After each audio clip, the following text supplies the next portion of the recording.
เนี่ยหน้ากากที่เราทำเองแล้วเนี่ยคือหน้ากากที่อาจารย์วาดนะคะ เราก็จะเห็นความแตกต่างของฝีมือของคนนะคะ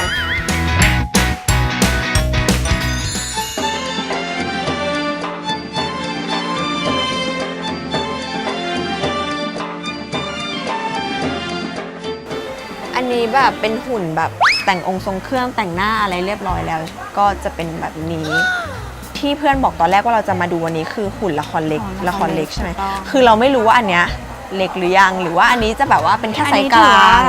เพราะว่าถ้าเทียบกับตัวเราเนี่ยอันนี้ถือว่าค่อนข้างใหญ่เลยนะใช่มันดูแบบมันดูน่าจะหนักน่าดูเนาะเฮ้ยลองดูดีเทลอันนี้เป็นนางเงือกอ่ะเอ้ยใช่น่ารักอ่ะ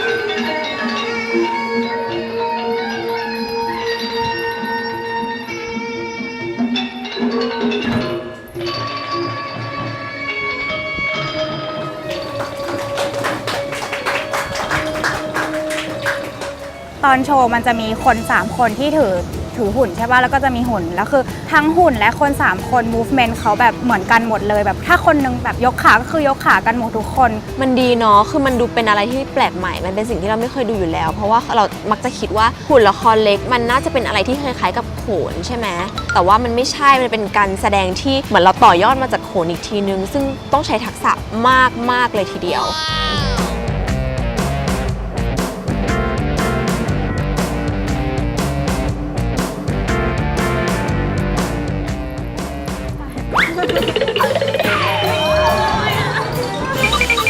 เดี๋ยว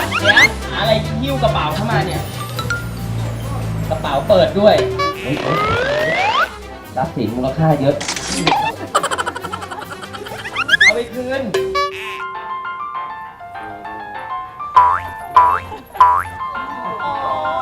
มีค่าไถ่ถ้าเป็นแกถ้าเป็นฉันไม่เป็นไร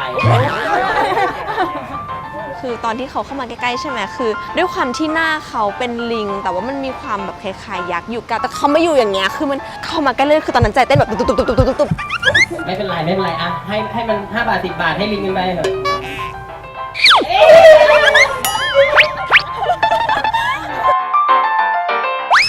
เอาใหม่อ่ะวันมอ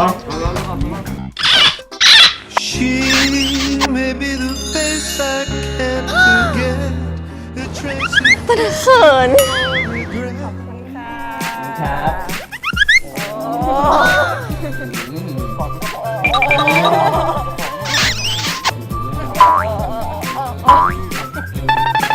ขนาดนี้เอากลับบ้านเลยเหรอวันนี้เราจะนำเสนอการแสดงที่เป็นโขนและก็หุ่นเล่นด้วยกันชื่อว่าตอนมัชฌานุพบพ่อ Are you ready? Let's start the show.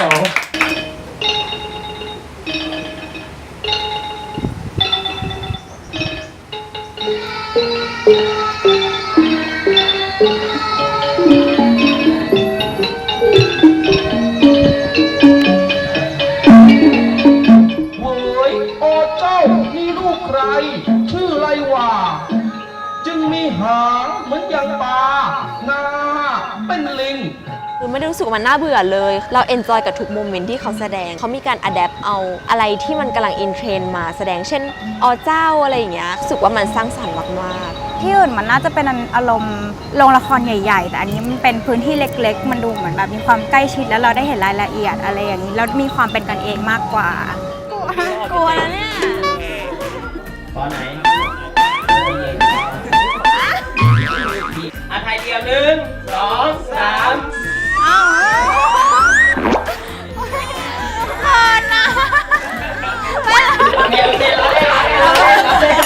เราชมการแสดงเสร็จพี่เขาก็ได้มีการสอนการ ทำท่าทางพื้นฐานของการเชิดหุ่นละครเล็ก อันนี้อาเดีย จัดไปเยอะๆ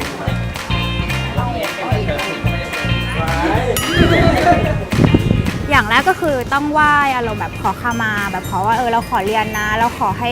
ทุกอย่างราบรื่นให้เราแบบเรียนรู้ได้ง่าย ด้านหลังทำก้นงอนๆอ่ะทำก้นงอน อะไรนะ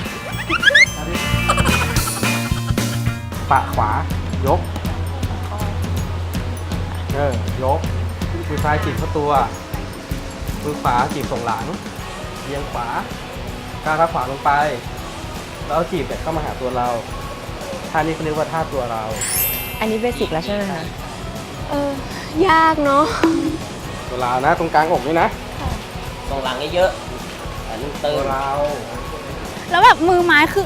แข็งเลยแล้วแบบจะดัดจะจีบจะอะไรอย่างเงี้ยคือทำให้เป็นแบบมันฝืน หนูมีคำถามค่ะ คือเวลาเราตัวเราอย่างเงี้ยค่ะ เราอย่างมาอย่างนี้เลยได้ไหมคะ หรือว่าเราต้องค่อยๆวาดมา ค่อยๆวาดใช่ไหมมันยากตรงวาดเนี่ยแหละค่ะ เพื่อนๆมาเรียนด้วยกันดีกว่ามาเรียนด้วยกันมา มือเขาขอข้างขึ้นมาอย่างนี้ยกขึ้นมาปากขวานะยกขวายืดมือซ้ายจิ ตัวเราปอเราไปกันคนละฝั่งมีท่าไหนที่ง่ายกว่านี้ไหมคะ ขอท่ายืดเฉยๆพอไม่ต้องขยับไม่อยากเรียนแล้วอะไรก็ไม่รู้ ไม่ไหวแล้วปล่อยหนูไปได้ไหมโอเค1 2 3 ยก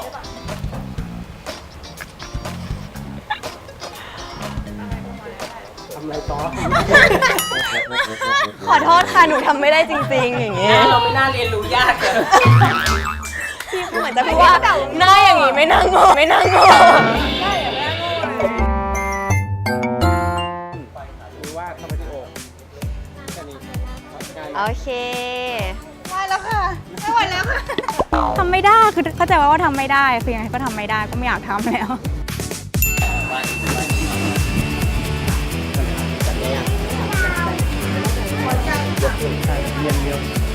ยกขึ้น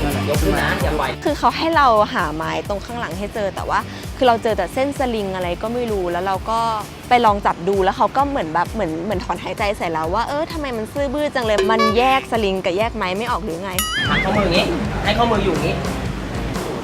ตอนนี้ข้อมือเราอยู่อย่างนี้ ถูกป่ะ ฉะนั้นข้อมือต้องอยู่อย่างนี้ คนทำอย่างไรหุ่นทำอย่างนั้น ยกซ้าย จากปลายเท้าโคนหน้าขาโคนวาง หน้ามองไหน